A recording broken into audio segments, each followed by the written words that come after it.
Hi, everybody. Welcome to the PC Perspective Podcast. This is episode 167 for August 25th, 2011. I'm Ryan Shrout. I'm Jeremy Hellstrom. I'm Josh Walrath. And I'm Al Malventano. And we have a normal episode for you today. Everybody's being recorded in their respective homes. I did have a lot of fun last week up in Petaluma doing both PC Perspective and This Week in Computer Hardware recording in the studio. That was a lot of fun. It was a unique experience to have like all of your heads kind of surrounding me with televisions. And I would be lying if I didn't say it was unnerving quite a bit, especially when Alan kept like bringing his eyes closer on the screen. Doesn't have the same effect now, though. So yeah, doesn't have the same effect now, which is good. You're on a little tiny screen on a computer. So, but yes, all that is done. We are back to a normal schedule. We are here to talk about the last week's worth of news. We had a lot of interesting things come up, but we were going to talk about a couple of articles that we wrote this week first. We're going to start with one that published. Actually, both of these were published today, but we're going to talk with Josh a little bit about Radeon HD 6970s. And this is something that I guess has kind of snuck up on me. I didn't really realize this. I think, Jeremy, you pointed it out a couple of days ago when you were trying to update our world-famous PC Perspective hardware leaderboard. Were you trying to update the high-end system, the Dream system? It was the Dream system. The high-end system, I'm sticking with the 6950s because chances are you can pump them up to a 6970, and if not, you still haven't lost anything. Still got a good card. The Dream, you know, I don't want to put the same card in. So the 6970s are still hands down like the best deal price for performance, especially compared to what we're looking at with the prices on the 580s. But I could not find one. Right. Every single one was on special, but no stock. I was, for the article I'm writing that we're going to talk about next, that actually just went up right before we started recording this, for the GTX 580 Matrix card from ASUS, I was like, okay, well, I need to see what's the current prices of its competition, and the 6970 being its most direct competition from AMD. And there was only one on Newegg, and it was very surprising to this. And Josh, you wrote up a little editorial kind of going through what kind of ideas you thought what was happening here. So I'm curious, is this like production issues? Is it they're clearing out inventory, you think, for a release of a new product? What are your thoughts? You know, this actually started a couple of weeks ago. I noticed about two and a half weeks ago that there were no HD 6970s out for sale. And so I had sent a couple emails to guys at some manufacturers and talked to some other people around the industry, and they didn't get back to me until just kind of recently. And then this came up with Jeremy, and I figured, hey, this is a good enough time to take a look and to be able to maybe flesh out what has been going on. But essentially, if you look on many of the online sites, there are just no HD 6970s for sale. I mean, Newegg has one. It's got a bunch of, auto notifies. You go other places like Tiger Direct and M-Wave, and it's the same thing. I mean, there's just no stock of this online. I mean, maybe you can go find some at some brick and mortars, but you're going to be paying, obviously, a little bit more, and they've got a longer supply line. However, when we started looking around and started talking to people, there was one thing that came up. I asked, is a lot of been talk about this Bitcoin mining has been going on, and for a single GPU card, the HD 6970 was the fastest performance. It may not be the most efficient overall, especially per dollar. I believe the older HD 5830 kind of held that crown, but still, if you're just chugging through numbers, this is one of the best cards out there that you can get, and there are just none. And you thought, well, what of all these Bitcoin miners have been buying these up? And if that's the case, why are there just none in stock? I mean, certainly the HD 5830 is a lower production part. You rarely see them anymore. They're end of life, and so whenever they come out with a new batch of these, those are quickly put up. But this is, the top of the line AMD single GPU product, and it's just nowhere to be found. Well, I talked to a couple of manufacturers, and they said, no, this is not a demand issue. It's not like, people are buying hundreds of these off eBay or Newegg or any of these other online parts. This is simply a supply issue. And so we looked into, three different areas where this could possibly be the reason for. And obviously, I mean, the bottom line is that AMD is not providing manufacturers with enough of these chips to produce cards in any kind of, meaningful quantity. Right. So we kind of dug in and we investigated and we thought, well, what's the first reason? Well, maybe AMD just screwed up and they did not order enough wafer starts of the Cayman GPU. And, perhaps in the first couple of months they had so many of these, semi-defective dies or these dies that did not hit the TDP requirements. And so we've got plenty of these HD 6950s out, but we just don't have any of the HD 6970s. And that doesn't hold a whole lot of water. I mean, usually AMD's pretty good at figuring out, how many wafers they got to order. They did well with keeping up with stock with the older versions, going on down the line till the HD 3800 and below. And so it just doesn't sound like that's the reason. And especially when you look online, I mean, we've got so damn many HD 6950s out there. You just might as well buy one of those. So the second reason is TSMC had some real issues with the latest batch of these orders. Now, they don't constantly fabricate GPUs from different lineups all the time. What AMD does is they order X amount of wafers.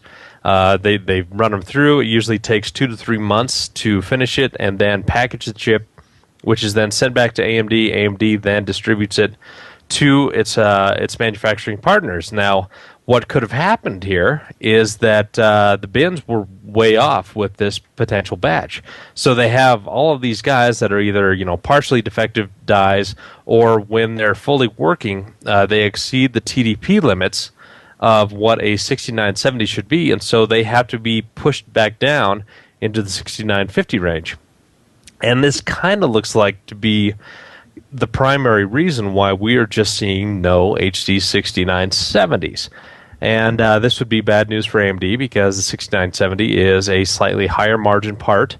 It usually sells for about $100 more than the HD 6950. And, it's a little disappointing that possibly in what is supposed to be a pretty mature 40 nanometer process, we are seeing issues at this late of date that is really impacting the high end of AMD. Now, the third reason, and this is absolutely purely speculative, and it's based on a lot of news that we have heard recently. AMD has told people that they will be shipping 28 nanometer parts this year.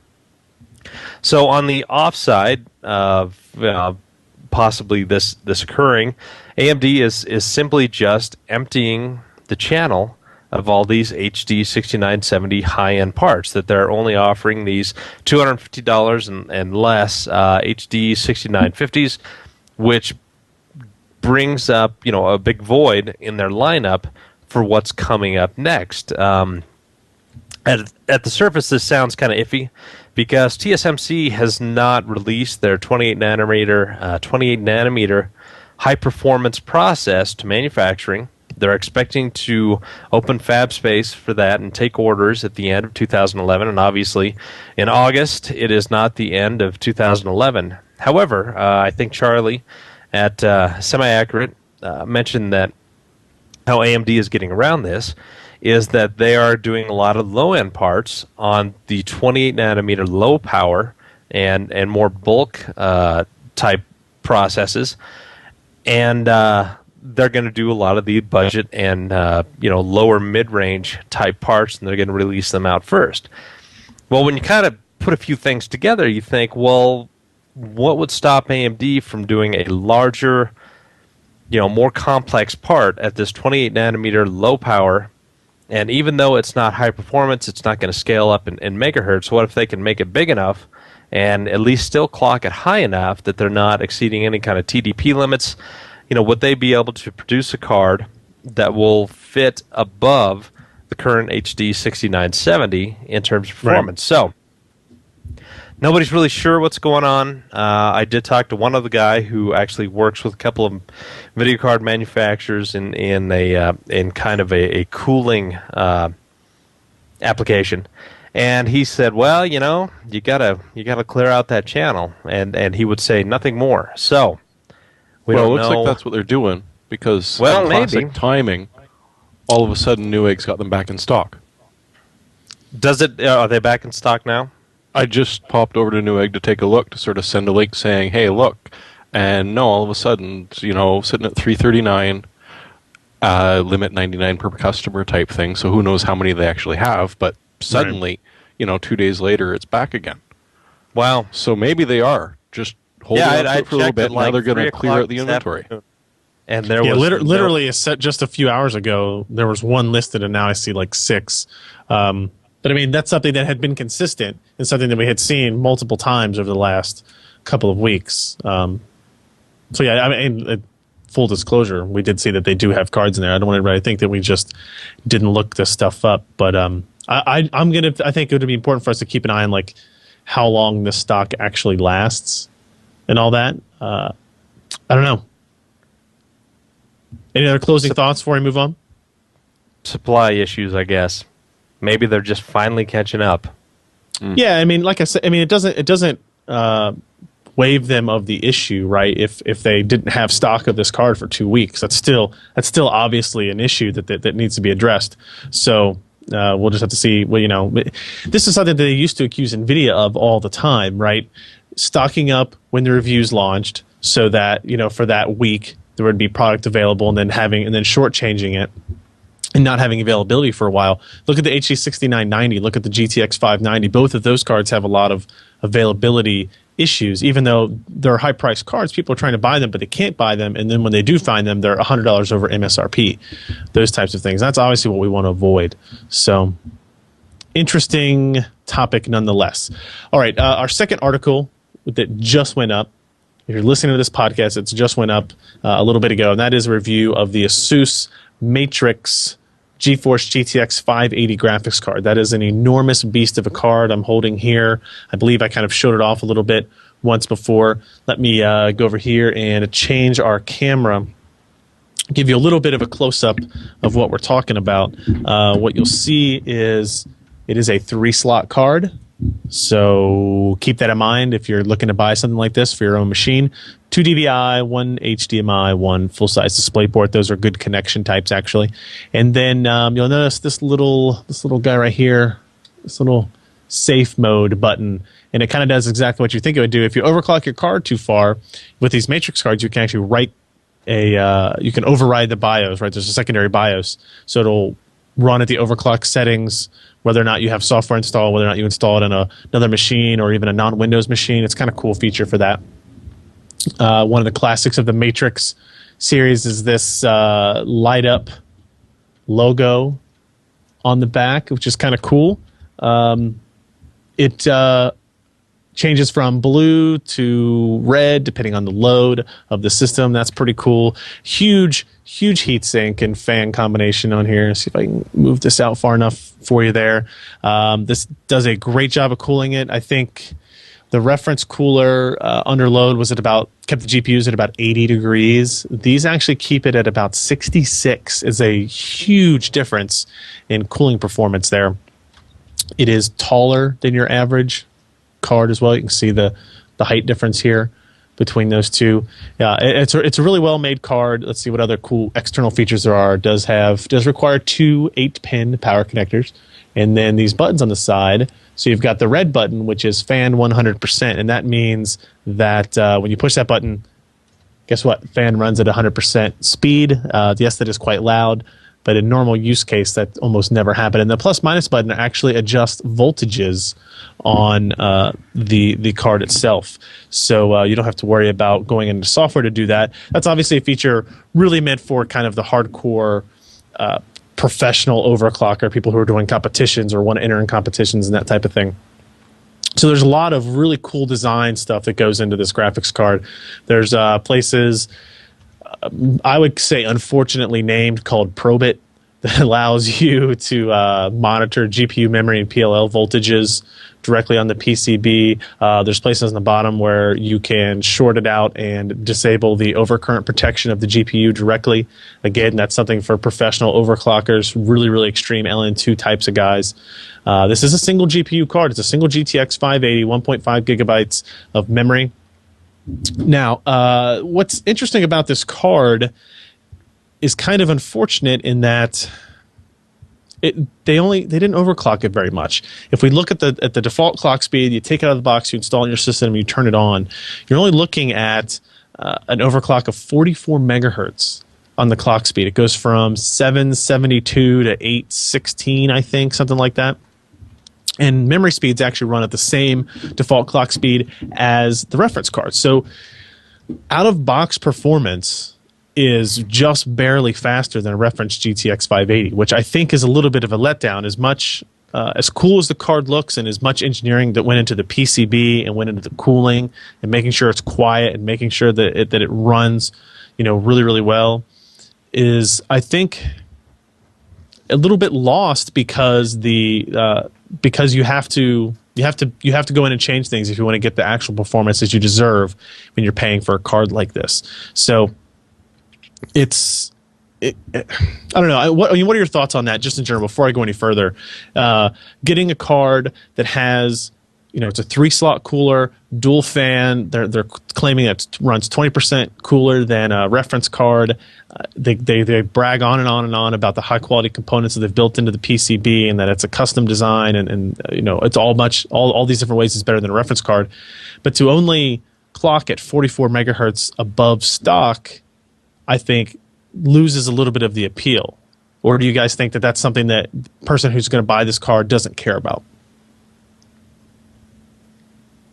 I'm not ever 6-1 really that impressed. Yeah, it's not that impressive to buy a card that's factory overclocked, because if you're buying an overclocked card, you know what overclocking is. You're going to play with it. Who cares how much of it they put on the factory? You care how power efficient is it, and how good the cooling is, and how easy is it to remove the shroud and the fans and everything and slap an LN2 on. Right. Josh? Figure, Josh? Well, obviously the primary competition for this is the MSI Lightning series, which I've played with the XE, and I believe the XE was clocked very close to that. It may have been 840 megahertz, so a 70 megahertz, I believe, overclock from stock. But still, once you really start digging into the BIOS, start flipping some switches on the board, apply the LN2, then the thing really wakes up. So right. It's, just somebody who has the extra scratch and wants a nice, big, quiet, cool, overclocked card, you'd think that they would take the extra effort to overclock it further themselves and learn about it. So it's only running at 8 something, but they kind of claim in their marketing material that almost all of our models that we've tested can get to 950 or 975 megahertz. So you think, why not push it to 875, something that seems relative later? Their claim is they had to meet certain requirements in order to bin out to sell enough of these cards. One of the problems with maybe the Gigabyte Superclock card or the MSI Lightning cards has been kind of availability, their ability to get GPUs that are binned to run at those highest speeds, clocked automatically type of thing. And so by keeping the clock speed lower, they're able to sell more of these cards. And because of the engineering of the PCB and the components that they've used, they're confident that they'll be able to hit those high clock speeds, but not with the thermal and noise claims verified that they make. In other words, if they sold cards at 875 megahertz, they wouldn't be able to claim 20% quieter, than the reference design, that type of thing. So I still gave it a good award because I still thought that the card was perfectly engineered, and kind of like Jeremy said, if you're looking to buy an overclock card, you know what it is, and the software they include with this is so easy and simple to use. The GPU tweak. That all you drug push one a piece button and overvolt it. Right, exactly. But I mean, on the fly. On GPU tweak, on this version of it, the new version that was released with this card, I dragged the clock speed from 816 to 950, and it adjusts the voltage on its own as well in the software. So it has a capability. We got up to 950 megahertz on this without really breaking a sweat, without playing with memory speeds, without playing with the fan control options and those types of things. 950 megahertz, core voltage of 1.13 volts, 1.138 volts. And with that, we saw a boost of about 17 or 18% in gaming performance. So that's where the benefit comes with a card like this. And I think one of the best things to come of this is that this is only $60 more than the cheapest reference card you can find on Newegg. So I went to, this is $529 on Newegg today, and the reference card started about $469. So for $60 more than a reference card, you get one that's running significantly quieter, significantly cooler, going from 80 degrees Celsius to 66 degrees Celsius. It does take up 3 slots instead of 2, so you have to keep that in mind. It all depends on what your motherboard configuration is and what else you want to do with it. But it's a really, really good card that I think this card could have a better showing if, we benchmarked it at first under stock settings, and it was like, okay, well, it's 1% faster than reference, 2% faster than reference, and it doesn't show off its true engineering, capability. Potential. Yeah, exactly. So I was a little bit disappointed with that, but the features wise, it was great. Pricing, I still think, is actually pretty good. It's $529 for a single GPU graphics card, which is a lot, but considering it's only $60 more than the reference ones, that's actually pretty good. So in the end, this is probably one of my favorite graphics cards we've played with. That's not like a $1,200 Ares card or something like that. This has a lot of those types of cool engineering features. And go to the full review. Check out the screenshots of the GPU Tweak software. They did a really good job of kind of creating this new software platform behind it as well.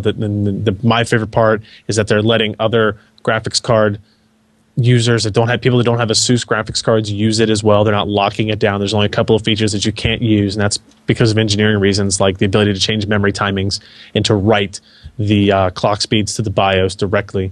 Obviously, they don't want to do those to third-party cards or other vendors' cards. So it's definitely a good read on the review side, and I think it's a good card overall too if you're looking at it. And actually, I think I had a question a couple weeks ago on Twitch about buying one of these cards, and I thought that this Matrix offering was going to be much more expensive than the reference cards, like $100 or $120 over that. But at just $60, still a healthy chunk of money. But if you're already considering a circa $500 graphics card, $60 probably won't make or break you either way. And I think the benefits of a card like this outweigh those disadvantages. So I have a theory on the speed. Yeah, go ahead.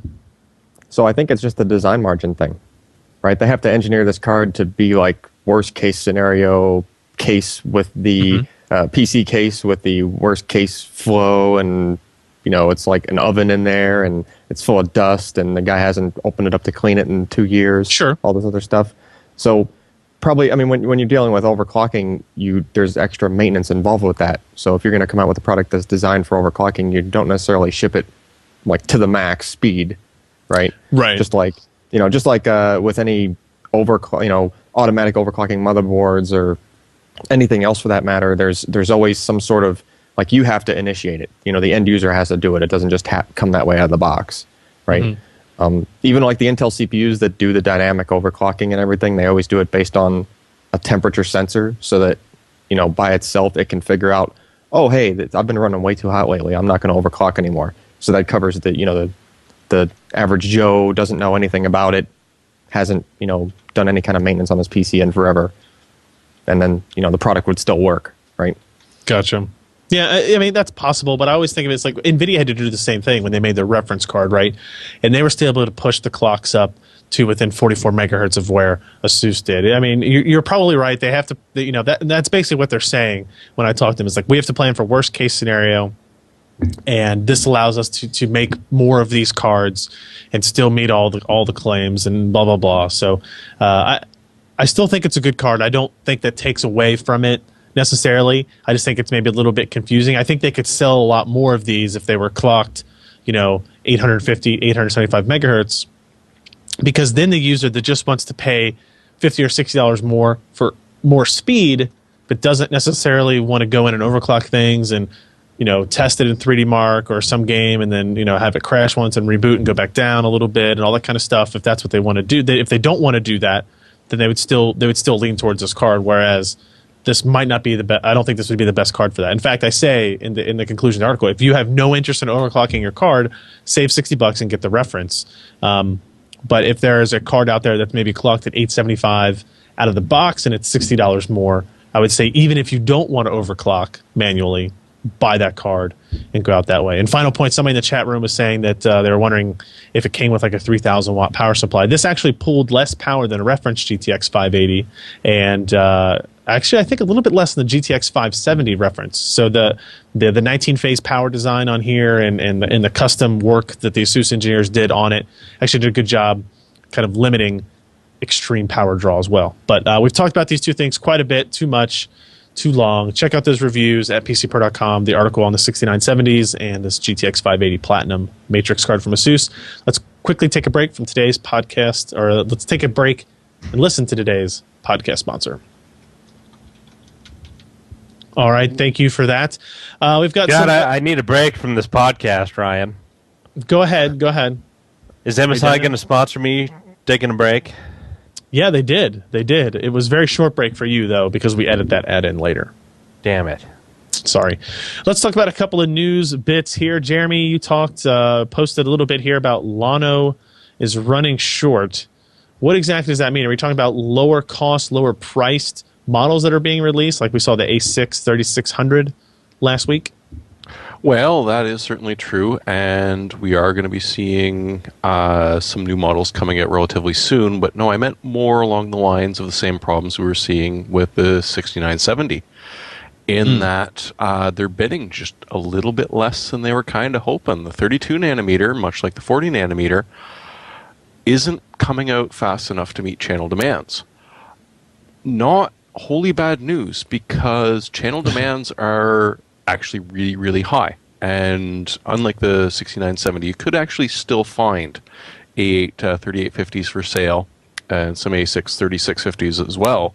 Mm-hmm. But as far as taking all the orders from the major manufacturers, the guys that are building a notebook around it, not necessarily MSI, but the builders behind it, who's one of the names that I can't remember, Qualcomm would be another one, I think.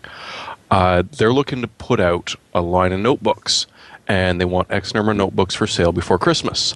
And AMD is turning around and sort of saying, well, we can hope, maybe.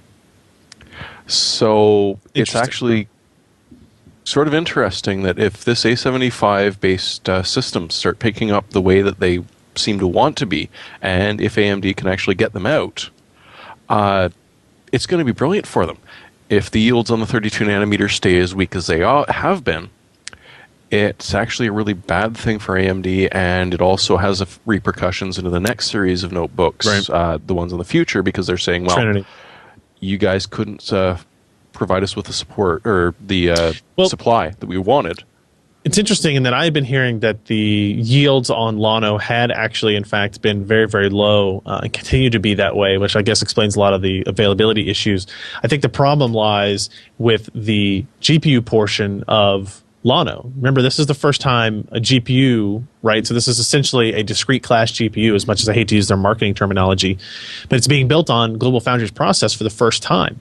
So I think from what I've been told, what they're seeing is when you get a chip out of it, you're either having the CPU works great or the GPU works great, and the problem is getting them both to work well at the same time. And so that's why I think we're going to see dual and triple core parts come out, kind of trickle out and make up for this difference, where AMD has the GPU portion that works well, the CPU portion doesn't work well as a quad core part. Well, if we disable one, what do we get? If we disable two, what do we get? This helps them kind of increase their various yield percentages out of that, which is obviously what both companies, what both AMD and GlobalFoundries want. They want sellable product, but pretty interesting there. Hopefully they'll be able to catch up with it, and hopefully we won't see the same technology issues that we're seeing with Llano on Trinity when it comes out next year. Well, you noticed it from last week. I mentioned the problems with going to the 32 nanometer process with AMD, and this is just certainly verification of that. It's a brand new process. GlobalFoundries is essentially a brand new entity, even though they were part of AMD before, and now they've got all these other things that they've got a lot of pokers in the fire. I mean, they're trying to get their own 28 nanometer bulk process and high performance process out so that other people can use them, and Yeah, Lano is it's an interesting design. I mean, I don't think there's anything particularly wrong with the design, but I mean, if we look back historically at AMD and how they've done things, I can remember distinctly when they had the original K6. It was running on the 350 nanometer process, and they're going down to 250 nanometer, and they had a hell of a time doing it. I mean, they were doing crazy things in the fabs, like these water lines, that instead of actually, bending them and potentially having some, roughness on the inside that would cause some turbulence and cause bubbles to form, they would literally, cut the lines and then miter them and then weld them and seal them together so they don't have any potential type of internal issue. And I mean, this is stuff that is so far beyond, you and I's heads. Right. That they're trying to go through. So it's interesting to see that, they're having these issues. They're still making a whole lot more chips than I remember them making on the 250 nanometer K6, which you couldn't get for 3 to 4 months after they had released it. And so Lano at least is doing better than that. You can go out on Newegg, buy it, get a copy of Dirt 3 with it. Yep. Get plenty of motherboards. So it's a different situation. However, they're going to be going through a big learning curve with this process, and really, they're not going to get through it. I think by Trinity, the process isn't going to be the issue anymore, and I think that the design will be more of a limiting factor. So I believe, or at least I hope, in terms of competition, that AMD will be better off. But typically, when we've seen them jump process nodes, the very beginning is pretty rough. I mean, think back at the Athlon 64 when the first Winchester chips came out. They didn't overclock any better than the original 130 nanometer ones, and it wasn't until later that 90 nanometer process became good. So I think we're seeing the same damn thing here, and hopefully AMD and GlobalFoundries can get it fixed. Cool. Another piece of news that crossed over the last week, very surprising, I think, on a lot of fronts. HP had an announcement. They had a conference call.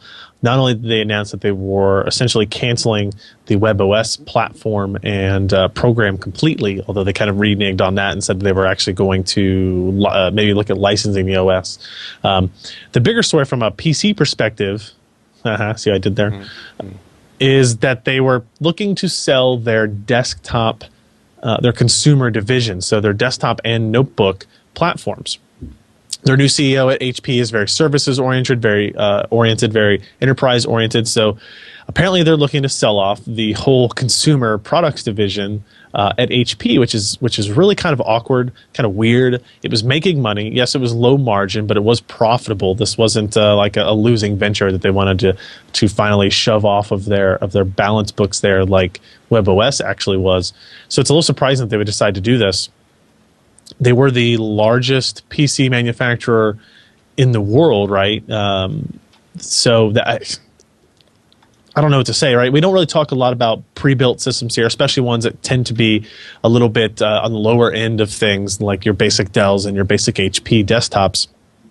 But I had recently used a couple of HP laptops and thought that they were actually pretty good machines. And, what does it say about the computer industry when the world's largest vendor of PCs, notebooks, and desktops decides they want to get out of the business, even while it's profitable? It's kind of weird. I don't know if anybody has any kind of like interesting thought on that. I know it's not something we need to really kind of discuss much further. Yeah, I mean, I guess it did, right? They sold off their consumer divisions in Lenovo, and Lenovo was still selling just the same as IBM was. ThinkPad is still a ThinkPad. They don't care if it's Lenovo or IBM. They know ThinkPad. There was a worry that Lenovo would ruin the ThinkPad brand, but they did not do that. Nope. And there was also a rumor now that Samsung was going to buy the HP consumer division, but they actually put out like a 2-line press release or post on the website. It was like, regarding the rumors of blah blah blah, they're false. Like that was the whole thing was kind of interesting. So I don't know. Any other thoughts on this? Or doesn't really affect enthusiasts in a whole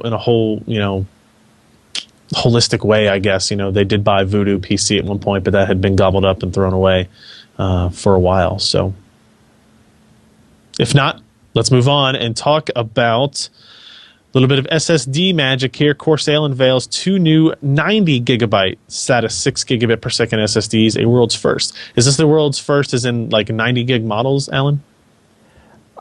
If you count 90 specifically as the world's first, I mean, you got other drives out there that come close that use something other than 8-channel flash architecture like Intel's 10-channel controller, so you'd end up with the original 80 gig X25M, for example. That's pretty close to 90. But yeah, it's world's first for an oddball multiple of flash capacity, if you want to call it that. Here's how this works. You've got, usually the flash memory has to be a multiple of 8 for Samsung, SandForce, IndieLinks, pretty much all those other drives. Okay. So as far as chip count, there has to be at least 8 of those chips there. Most of the time they double it up or quadruple it depending on, how much capacity they're going for in the drive. But as far as channels go, you still have, it has to be this multiple of 8. And the flash memory tends to fall neatly on multiples of usually like 4 gig per chip, for example. And then, they have chips that do, 8 or 16 gig within each package, right? So what ends up happening for SandForce specifically is your multiples end up being, 64 or 60, 120, 240, that sort of thing. There is no in-between point. Well, for a lot of people, 60 is just too tight. If you're trying to put a 68 it is, yeah, solid-state drive in a laptop, there's just not enough there, right? Your Windows 7 installs like 20 right there. If the laptop has a lot of RAM and for some reason you want to keep a swap file going, then you just need another, 8 or something. So that's half the drive. It's gone, especially if you have hibernation enabled. So people needed more, and on the flip side, 120 sometimes is just too costly. So it's sort of a nice little in-between spot. Now, how this is accomplished is they're using the chip packages. I'm pretty sure there's going to be Intel Micron style, because I think they're the only guys doing it so far. The 25 nanometer process, the dies are 4 gig. Well, they decided, we don't need a multiple of 2 for how many dies go into this package. So they figured, all right, well, we'll just make some packages that have 3 of those dies in them, which gives you 12 gig per package. Multiply that by 8, take a little away for over provisioning, you get 90. So the reason that they do this and the reason that it's cheap is actually the same reason that the 120 gig Intel solid-state drives are also cheap, relatively. Because it's all a matter of putting these chips together, right? You can only fit so many dies into the package. They could actually go up to 8. The problem is you don't know if the thing's going to work fully or not until it's done, right? And you go to test it. Everything's sealed inside the package. They can't exactly go in there and do surgery and pull one of those dies out after the fact. So they have what they think is 4 good dies. They do this packaging operation, and then they test the chip. And if it's bad, they just even if one of those dies was bad, they just blew away 3 other ones, even though they might have worked just fine, right? So it's sort of a diminishing returns thing, right? That it's riskier the more dies they try to fit into the package, and then the cost therefore goes up, right? So 3 is sort of a magic number for this as far as the packaging, and the end result of that is they're able to ship those particular types of packages at the cheapest cost per gig right now, which. So you go from 120 gig Intel, and the reason it's 120 versus 90 for them is the Intel controller is 10 channels versus SandForce being 8. So there you have it.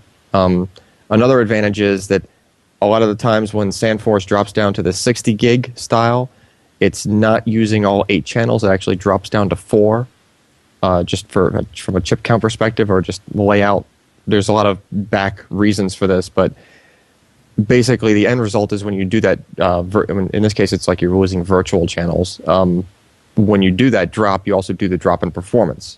So that's when you see the specs actually cut almost in half for like your reads and your write speeds, especially your write speeds.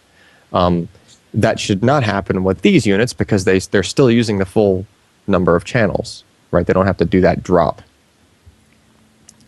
So it's interesting. It's sort of a win-win. Yeah. And they do claim, the full spec on these. They're claiming the 555 meg per second. So that's just the same as you would expect for the 120 gig.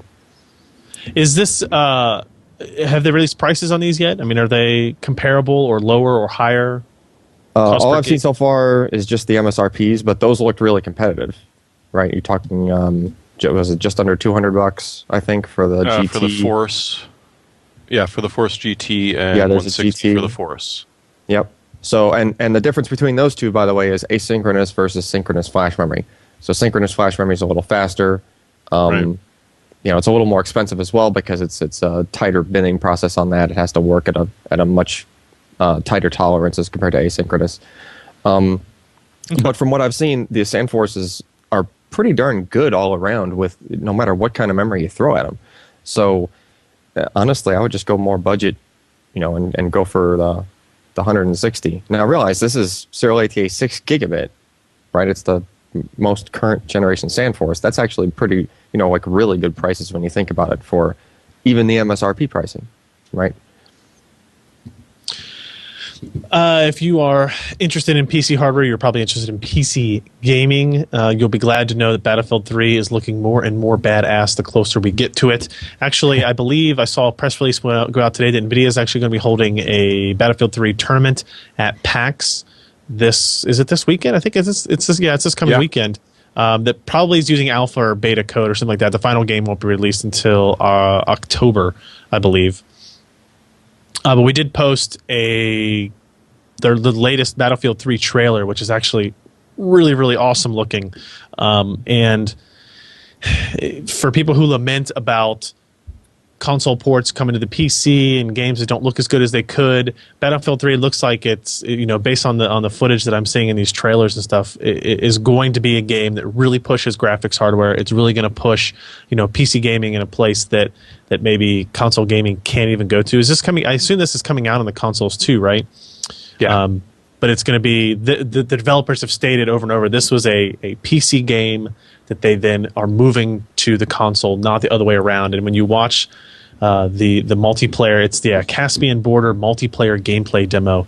It's pretty freaking awesome. So I don't know. There's not much really to add there. We talked kind of about estimates and benchmarks and that kind of stuff in this post. Not needing super extreme hardware, but still pretty awesome. Anybody else thoughts on Battlefield 3, or should we just watch the video for a little while and then move on? Why do all these good games have to come out at the same bloody time? I don't know. They do seem to do that. We had Deus Ex. It was a harsh summer today. Yeah, it was. What else do we have here? Intel returns to upgrade cards for more of their crippled parts. I lost the link to this. So this is, if you remember, the idea of a retail scratch-off card. Essentially, you went and bought at Best Buy or Fry's or something like that. It came with a code on it. You scratched it off. You took it home. You opened up some software on your machine, and you got you didn't get a free. You got a processor upgrade after putting in this code. It kind of improved your clock speeds. Basically, took you a SKU up and over there. So I can't find the link on this. What did they do in this instance with their upgrade cards? It looks like they're doing it again with Sandy Bridge parts, mobile Sandy Bridge. It's as he's posting the link back up. They're looking at mostly a Pentium G622, which you can turn into a G693, which is a relatively respectable bump and clock rate. But they also went for one of the low-end i3s, a 2102 can go to a 2153. Again, just and a much smaller bump and clock rate, but hey, it's a Core i3. Or the higher-end mobile one, which is almost essentially the only one that even makes sense, at least from a buyer's perspective for me. The 2312 can go up to a 2393, which also gives you an extra extra unlocked cache, as well as a clock rate boost. And since the thing may well be soldered into your motherboard on the laptop, okay, you decided for whatever reason not to buy the higher end model, so you bought the one that was downclocked, except you really got to wonder if this isn't downclocked, it's sort of middle.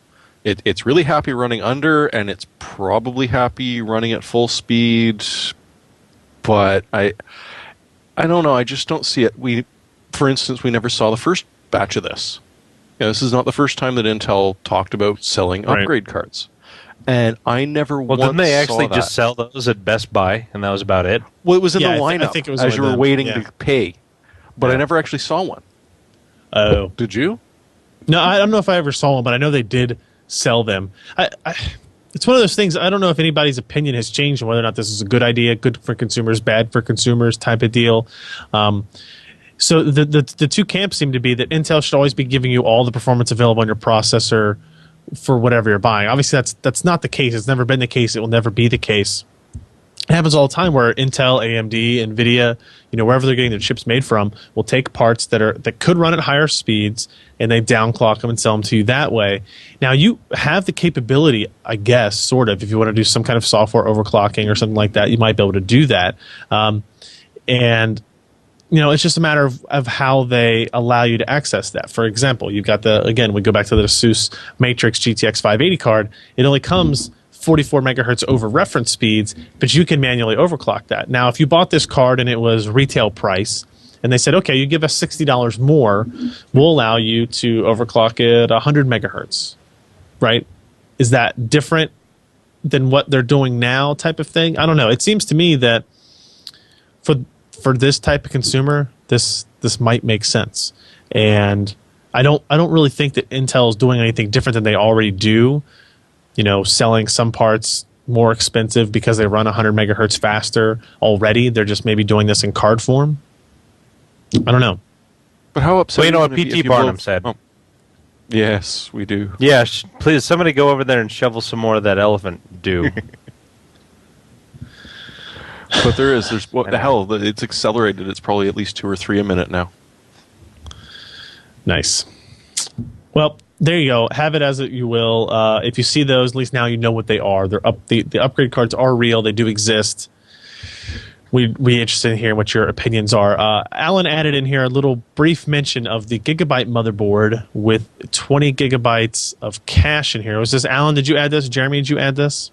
I snuck it in there. We had a news poster from earlier today. I think Jeremy put it up this afternoon. But the Gigabyte board we've mentioned a couple times in the past that had the integrated mSATA port, and we thought that they'd have a model with and a model without the solid state drive, Right. Pre-installed. It's out there. $240 available bucks. Yeah, Yeah. it's available, isn't it, Jeremy? Right, they reviewed it. Essentially, it had just hit. Yeah, it's so just now hitting the $240. market. $240. It's a high-end, Z68 board. That solid-state drive is supposed to be like $90 to $100 on its own. So that's a pretty good price, I think, for the board. I think so. They're giving you a pretty good discount on that cache. And we did the review, the Z68 caching review, a few months back. So take a look at that, and you realize that cache, it's only a 20 gig drive, but it's SLC flash. It's really fast, and the caching works pretty darn well. Gets you, roughly 80-90% the way there for the So stuff does it that's in the change? Does it cache. change your opinion any if I tell you that so this is the Gigabyte Z68 XP UD3 iSSD board, 239. The Z68 XP UD3, same board, without the SSD, is How much? $149. So we're talking So about a it's- $90 difference. So you're breaking even then, I guess. Yeah. I thought Is that the as good a deal? It's not as non-SSD good a one- deal. Still interesting. And that is the board. That's the board that comes with the slot for it, but without the SSD. It's a tough call. The only one I think that's worth putting in there is the one that goes for about $90. So I guess it's 6 in one, half a dozen on the other, as far as that goes. You Yeah. can save on shipping, I suppose. Perhaps. Yeah, so the at Newegg, that Intel 310, the 40 gig, the 20 gig is Larson Creek, right? That's the one we're looking at, is $119.99 Oh, okay. for the Well, 20 then gig it's, Larson Creek then it's SLC. $30 cheaper. So you're getting a little bit of a discount. Maybe not as much as we originally thought, but it's something. So take a look at that. Also, Alan, Drobo improves storage with new app-driven delivery. Is this an enterprise technology? Is this a consumer technology? What exactly did they announce this week? This is absolutely an enterprise technology. And So prior to this, the closest Drobo got to anything that was like serious enterprise was a Drobo Pro or a Drobo Elite model with the rack mount kit, which was this sort of cheesy-ish kind of kit thing. It was just a metal bracket just to take a Drobo Pro 8-bay model form factor and just put it in a rack. So it basically just made it into a 3U rack mount device. This is, now don't get me wrong, there was a B800i model, which was basically like supposed to be a more serious kind of, rack mountable 8-bay type enterprise drive. It had dual gigabit, and it had a separate gigabit for offline management. In other words, it's a connection that wasn't meant to access the data, but meant to access the dashboard software, the actual control of the device. Oh. So you can do that off to the side. In other words, you wouldn't have to go disconnecting some other, the two main connections in order to do management if you wanted to just plug a laptop in real fast and tweak it, for example. So this one is, in my opinion, the first serious, like really serious enterprise class device. So it's a 12-bay model. The drives go all the way across. So from end to end of a 42U rack, right? It's just whatever your standard rack width. It just goes all the way across that. It's still a 3U height, so it's going to be the same deal as if you had a Drobo Pro with the rack mount kit, that sort of deal. But where it gets really serious is in a couple of ways here. First, it is SSD aware, and it actually, if you plug SSDs in, now realize you have to use 3.5-inch form factor SSDs for this, of which there's not that many out there, right? They're really the only ones that I know of that are common enough for the, I forgot the brand name of it, but OCZ has a special, Colossus. Their SandForce base. No, not there. It's actually a different name for like enterprise. Yeah. Okay. So there's those. There's there is also the Colossus. Actually, wait, the Colossus would do it, but the Colossus was the one that wasn't. It didn't scale very well with Q depth and stuff like that. That's not the kind you'd want to use for this. In other words. Okay. But basically, you put solid state drives into it, and it does this weird thing where you don't really have to tell it anything, which is Drobo is really well known for. They're just figuring it up, hands off, do it all by yourself. Like the unit just handles it itself. If it sees really crazy transactional kind of like database load or web hosting load, that sort of thing. In other words, really high random I/O kind of stuff that's not usually tailored for your spinning disks that are going much slower relative to solid state. The Drobo will just take that data and just shift it over to the SSDs. So if it sees incoming data that's really random access kind of data, it just puts it on the solid state drives instead of putting it on, the spinning disks. So if you have a couple of those SSDs in there, it'll still maintain the redundancy. The data will just be doubled up on the SSDs instead of on the array of disks. So it's pretty darn cool, especially since there's no configuration for it. It just does it. So that's really good, actually. And they don't care where you put the SSDs. They could be intermingled with the hard drives. They could be off to the side. The last couple of slots in the chassis. It doesn't matter. The other thing that really tells me that they're big time enterprise on this module is that everything is hot swap. And I don't mean just the hard drives, which is what Drobos are known for, is hot swap, easily pull the little magnetic front cover off, and you just throw the drive in and you're good. Everything else is hot swappable. So the fan unit in the back is meant to be replaced on the fly, actually while the unit's running. So there's like a module. It has all the fans in it, a couple of thumb screws. You pull the thing out. This is assuming that you have the replacement to plug into it, but you pull it out, a couple of seconds, throw the other one in, spins the fans back up. It's good. It actually monitors the fans for failure. It reports that back to the dashboard. It says, hey, this fan has failed, and some alarm goes off for the admin to know that some Drobo and some rack downstairs failed, right? Also, the entire controller board is swappable, not on the fly, granted, because this is like the CPU of the thing, but you don't have to go uninstalling the whole unit and shipping it back if something happened, like for any of the hardware on the board, basically, something with the cache, something with the battery backup, any of that stuff. It's just a module. Again, it's like a couple of thumb screws. The whole thing slides out. It basically pulls out like a video card would come out sort of sideways out the back of it. And also it's dual redundant power supplies, which is very common for any kind of a rack mount gear. So those you can hot swap on the fly. One of them fails, the other one picks up the slack. You can pull that hot swap, throw the replacement in. So since this is crazy enterprise level stuff, it's also crazy enterprise level pricing, though. The unit itself, with I think it like their lowest I could find available was it would come with 6 2TB drives. So that's 12 terabytes of storage minus the redundancy. But that unit was like just over 10K. So that's definitely up there on the pricing. Nice. Yeah, 10 I'd rather grand. have that thing the registers posted about. No, I didn't even see that other one.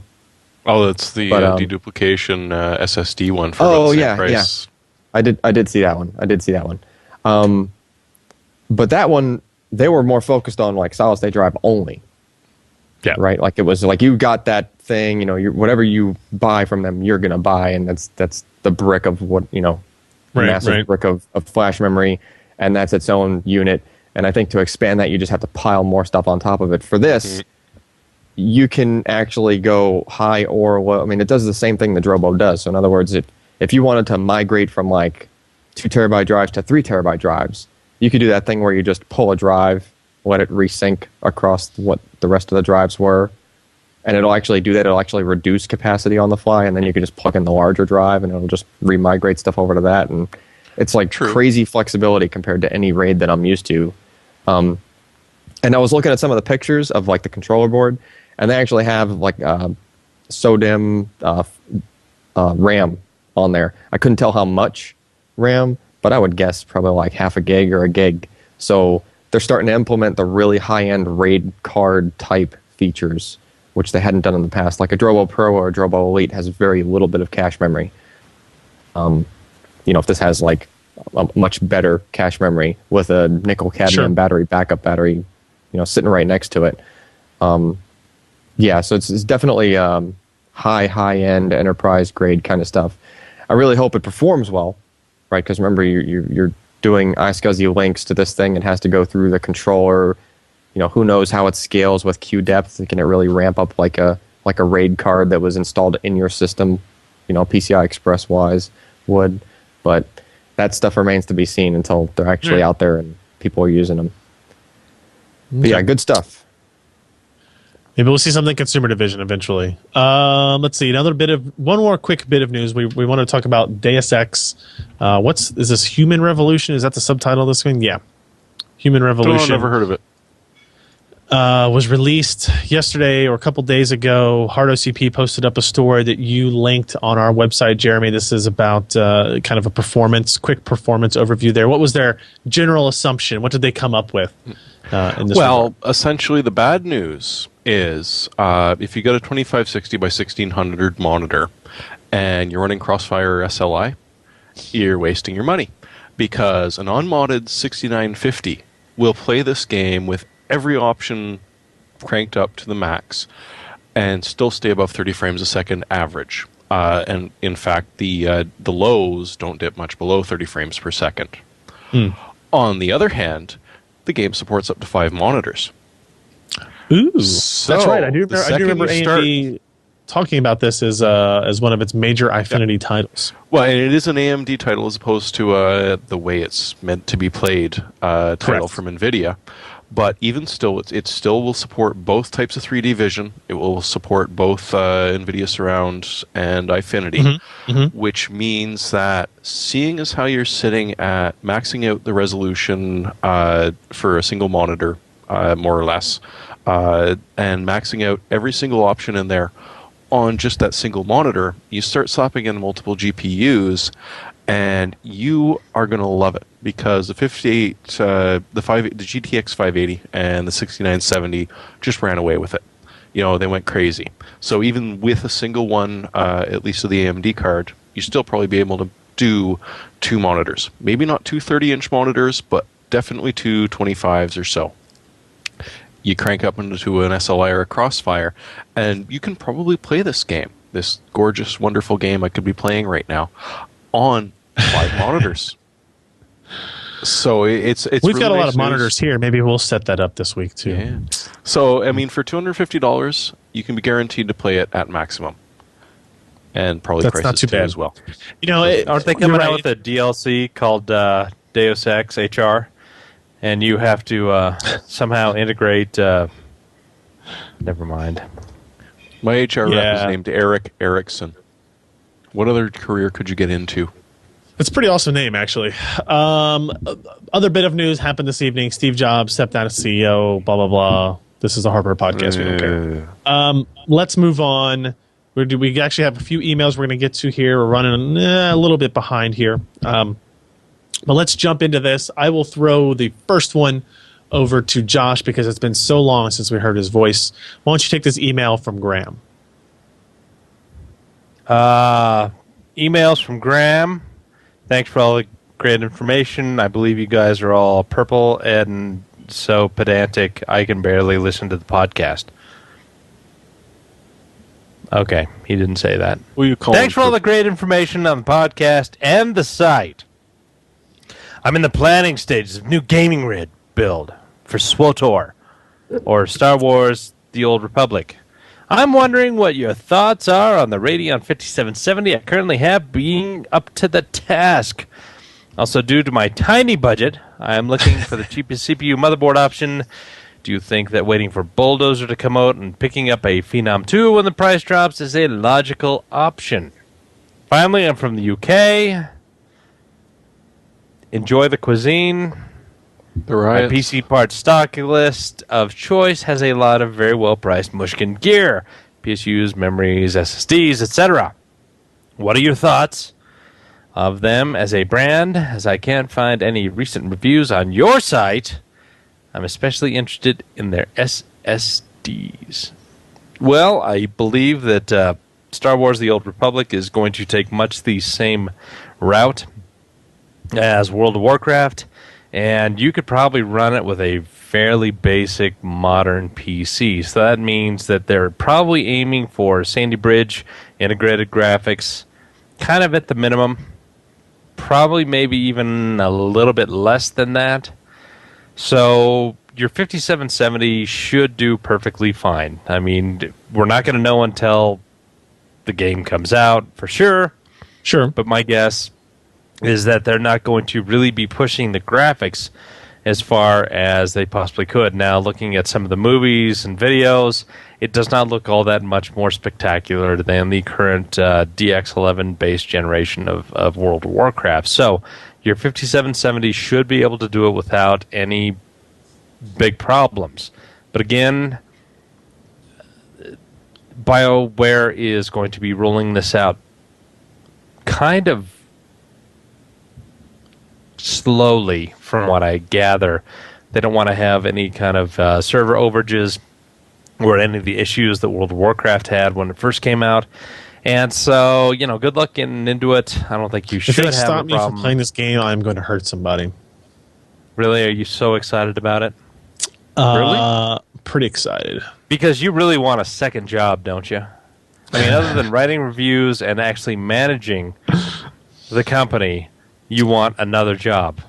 And they're I could going take a to, couple of pay weeks you in these, Republic or Empire, Republic Credits. Yeah. whatever the hell of they're course. called.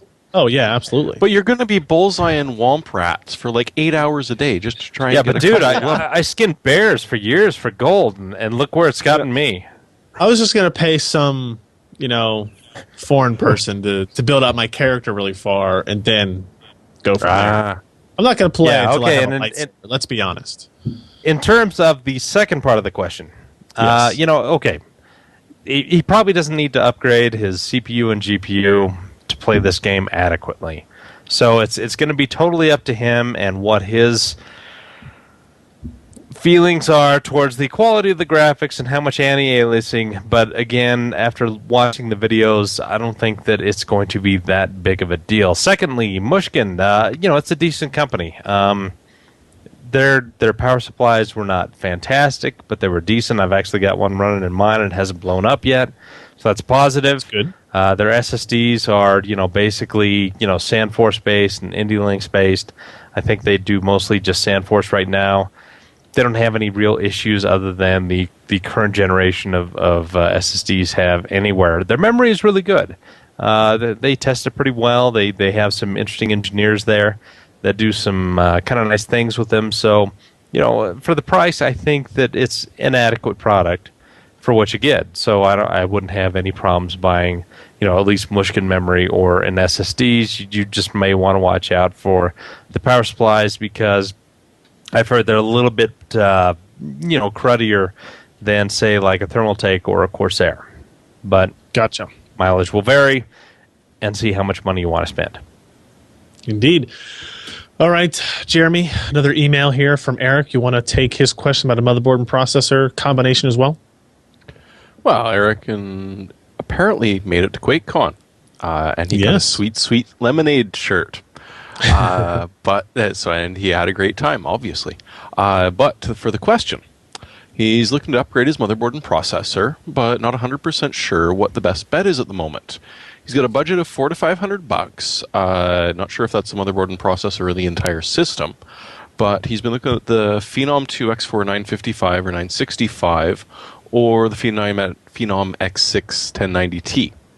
As for the motherboard, Asus Crosshair 5 Formula 990FX, or one of the Gigabyte GA990FX UD7s. The main reason he wants to go with the AMD is so he can upgrade to Bulldozer after it's released. He's not against going with Intel if it was result in the better build for the cost, so can you help me with the build? Well, see, one of the funny things with Bulldozer is we don't actually know how it's going to turn out. You would be betting on it becoming as good as it could be, which we hope it is. But unfortunately, right now, and if you take a look at the hardware leaderboard, I'd love to put that 1090T in there, but the thing is that the i3s are roughly the same price, and you can get a Z68 board for about the same price as the Crosshair, which just has a significant amount more features into it, and it's Intel's chip of choice for a while now. You're not going to have to worry about whether or not whether or not the performance of the next generation is going to match what we hope it does. It's already here. You already know what it will. If, on the other hand, you want to hedge your bets and go with Bulldozer, you can get the same performance. And if, in fact, you were sort of looking more at the current generation of AMD, the 3650, all of a sudden you don't even have to buy the GPU. You're on a tight budget, so you can get that processor. It will run everything, not quite as good as the i3 equivalent, but not ridiculously less. It'll be slightly noticeable that it's a little bit slower, but we're talking a little bit slower. You've saved your money for not buying a GPU, and you're still able to game. And you're still able to game, say, Knights of the Old Republic, probably at a decent frame rate. So that, later on, as you save up your money, all of a sudden you can dump in a serious GPU into the system, take advantage of that. If you are sort of looking at something that you want to buy it now, and you want it to work, and you don't want to really have to be worrying about doing upgrades, as long as you can double up on the case and are either got a heatsink that's going to be compatible or can go with a retail heatsink for the meantime, the low-end system leaderboard's coming in at 446 right now. Sort of smack dab right in the middle of your price range, and definitely worth a look with a couple of options in there in case you want to go one way or the other. Or does anyone else want to go with the Phenom way or the X6 way? Boy, it almost doesn't matter really anymore unless you're doing something that you're getting paid to do and you need to do it faster. If you're just gaming, I use a Phenom 2 970 or something like that, and I use Eyefinity Gaming, and it doesn't hold me back from anything that I really do. Sure, it'd be nice if I were to resize and rotate that photograph when actually posting an article, and sometimes I even do that well, but not lately. It really doesn't matter. Whatever's in your price point, what you feel comfortable with. CPUs are so becoming a commodity. Get a 950, 960, 1090, any of the Intel i5s, i7s, whatever. They're all going to do pretty much the same thing for the vast majority. I mean, 95% of the users aren't going to really utilize these processors to the max. So, game away on what you feel comfortable with. All right, our next email comes from a lot of different people, and emails asking about, hey, I have this machine, I want to get an SSD. Hey, I have this laptop, I want to get an SSD. Hey, what are your thoughts on this SSD? So I figured I would sum it all up with a simple question of, hey, Alan, which SSD should I buy? That's a loaded question. Definitely. If you had to buy, if somebody put a gun, a figurative gun to your head and said, you have to buy me an SSD, what would you tell them? I will narrow it down to two answers. Okay. Because there is not just one answer, unfortunately. If there was, there wouldn't be much competition now, would there? You're lucky I'm a nice guy with the gun thing. Yeah, I know. Burke just exploded my head. Explosions. All right. So if you're running a RAID, since Intel and AMD and basically anybody for that matter has not been able to pass trim through RAID yet, I have found that SandForce-based drives behave the best when they're in a RAID. Well, that's narrowing it down. Well, actually, yeah, I'm just leaving it up to, because the way that we've benched these things, right? So as far as 3 gigabit SandForce, they're pretty much all within like 5% of each other performance-wise. So just pick the company that you get the cheapest as far as that goes. 6 gigabit, there's a difference on SandForce with the 2000 series SandForce chips. If you want 6 gigabit per second, my recommendation still holds as far as if they're in RAID, go SandForce, just whichever speed you want there, pick it, depending on how much of a premium you want to spend. If you want that extra little bit of margin of speed on top of 6 gigabit, then get one of the more premium style SandForce 6 gigabit, in other words, the ones that are using synchronous flash. Sort of doubling back on Josh's reader question, the Mushkin, for example, they have the 6 gigabit SandForce.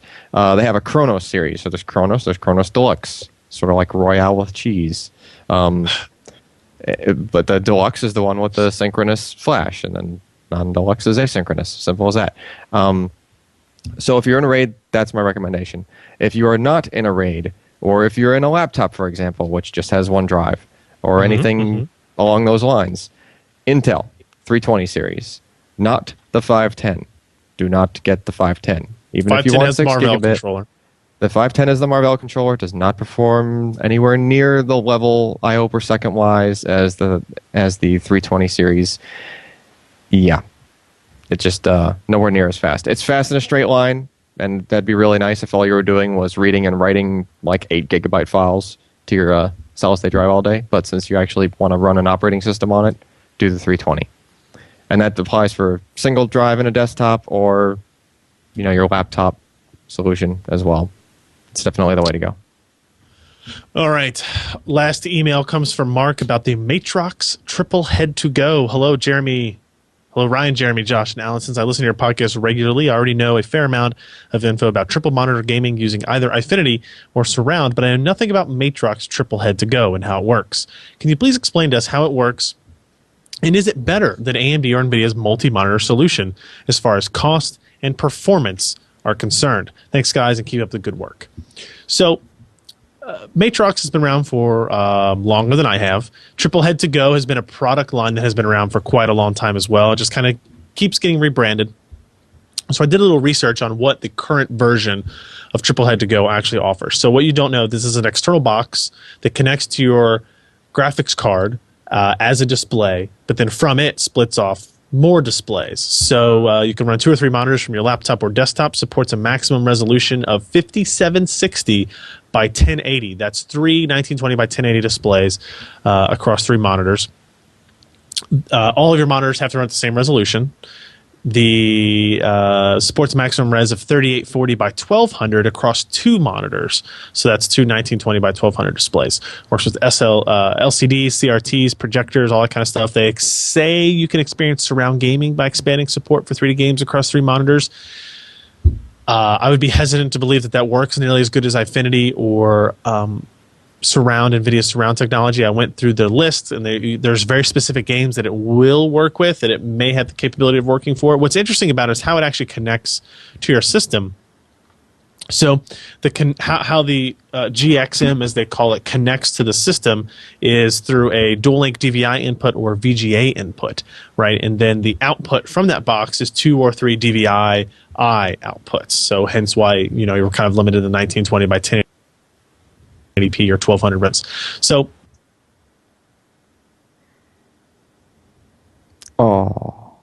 Ryan fall down. Skype crash on Ryan.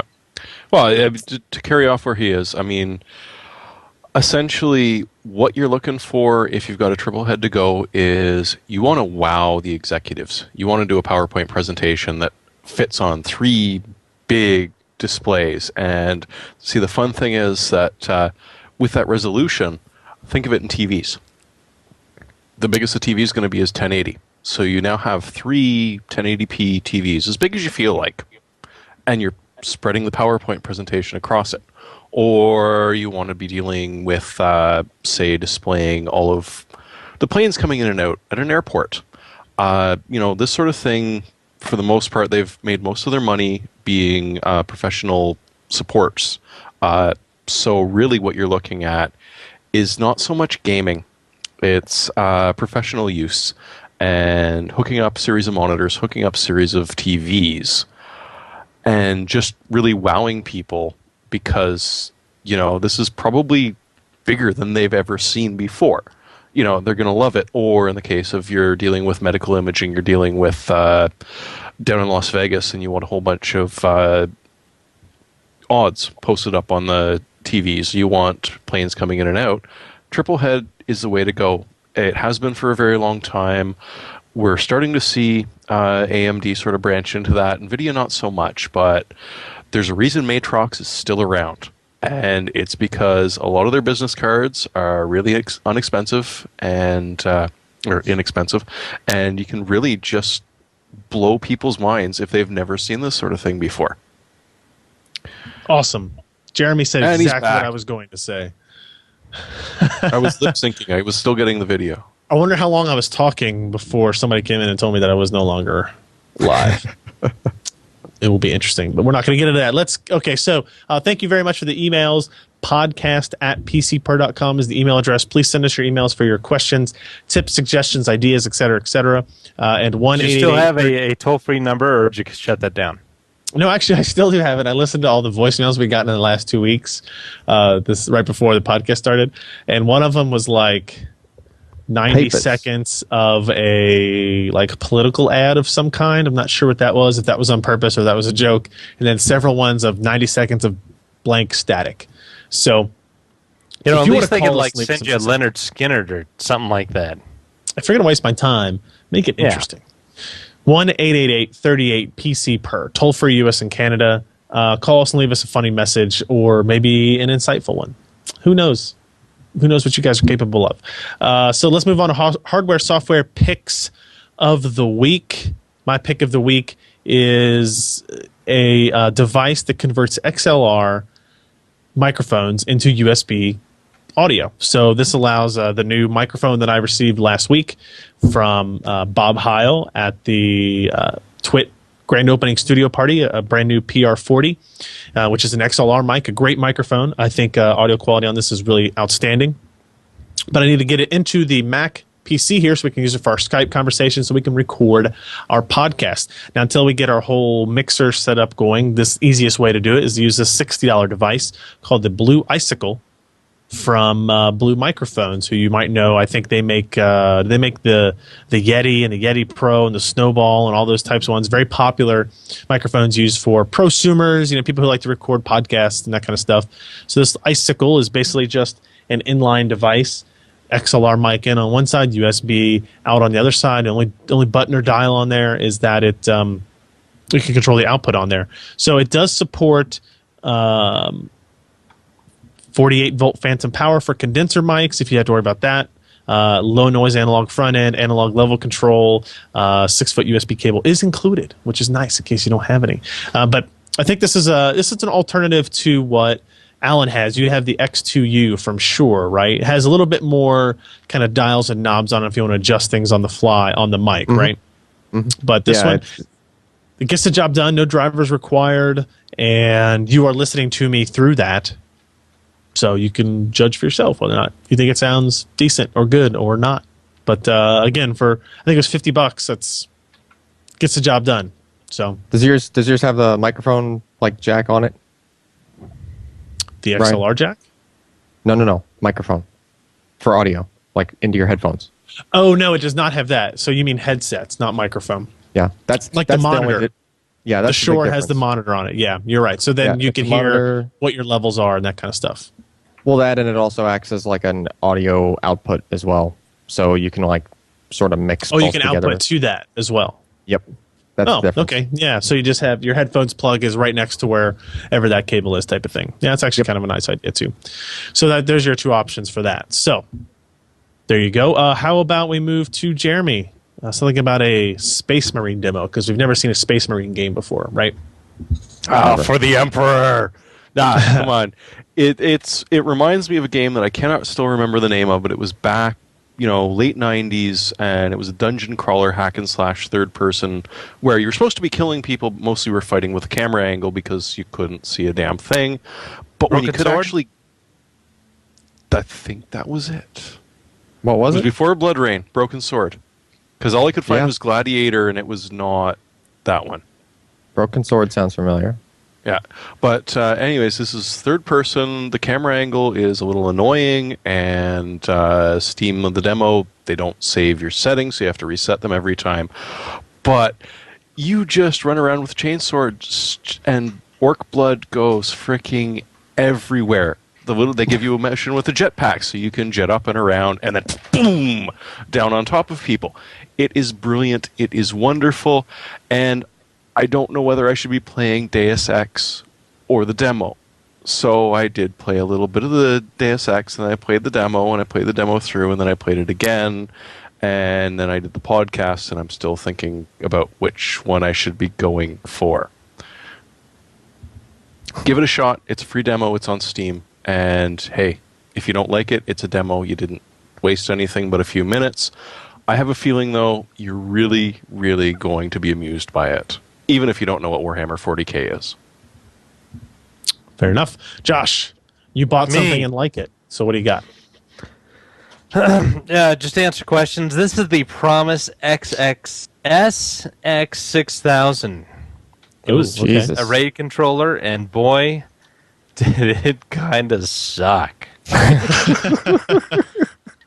Just letting you know, a lot of people tested this, and the damn thing with 4 drives and RAID 5 performed worse than a single drive on a standard IDE controller. So, don't ever use one of these, which shouldn't be a problem. I mean, if anybody has a PCI slot anymore to plug it into. Yeah. Right. But anyway, my pick is the Netgear. Do I even have that damn thing up? No. But it's the N600 router. It's a pretty solid little router, wireless router. I enjoyed it immensely when I bought it. I have that router. It's now $129 rather than $185. It was way more than when I bought it. Yeah. And it's got like a 680 megahertz MIPS processor in there, which if you look at a lot of the other wireless routers out there, they're sporting maybe 150, 180 megahertz. So it does pretty good at what it does, and I was happy with the range, expandability, configuration, crap like that. So if you need one, go buy it. Very good. Alan, last, but just last, I guess. Yeah, just last. So like 50 or so podcasts ago, my pick of the week was a thing called Unlocker, which is a neat little app that Like I've tried probably 20 of these guys, and this one seems to be the easiest, most straightforward. Darn thing just works, basically. Simple thing, you go to delete some file off your computer, and it's like, this is in use, and you're like, well, I shut everything off. It's not supposed to be in use, and Windows is still arguing with you. So you just want the thing gone or moved or whatever. This program basically gives you some additional options. So additional right-click options. So you just right-click on whatever it is, unlocker, you pick that, little window pops up, says, hey, it's in use by such and such, tells you what's using it. And then if you just, want to throw in the towel and say, well, I don't care what's using it, I don't want to feel like finding that, just unlock the darn thing. And it basically just forces the operating system to release any hooks that are holding on to that guy, and it lets you delete it or move it or whatever you want to do, right? That's simple. Now, 50 years old podcast ago, it was only a 32-bit app. So they've updated it since then. Now it's for 64-bit OSs, thank God, because pretty much everybody's on that now. So if you used to use this and you didn't, it's probably guaranteed there's at least a few people out there hearing my voice telling you this and going, they make a 64-bit version now. So then they're going to download it and use it. Good stuff. Very cool. That is going to wrap up the show for this week. Again, podcast@pcper.com is the email address. If you want to ask us a question, 1-888-38-PCPer, toll-free U.S. and Canada.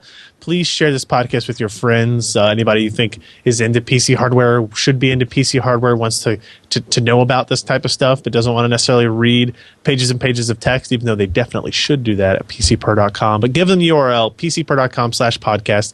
We really appreciate it. We really like to grow our audience. And I think this helps us put together a better program for you guys as well. Also, don't forget, twitter.com/PCPer, back up and running if you want to follow that for all of our latest news and reviews items as they go live. Keep an eye there.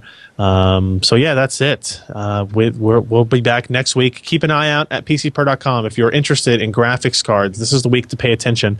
Not new GPUs necessarily. We're not talking about GTX 600 series or Radeon 7000 series or anything like that yet. But if you like graphics cards, this is a week you want to pay attention.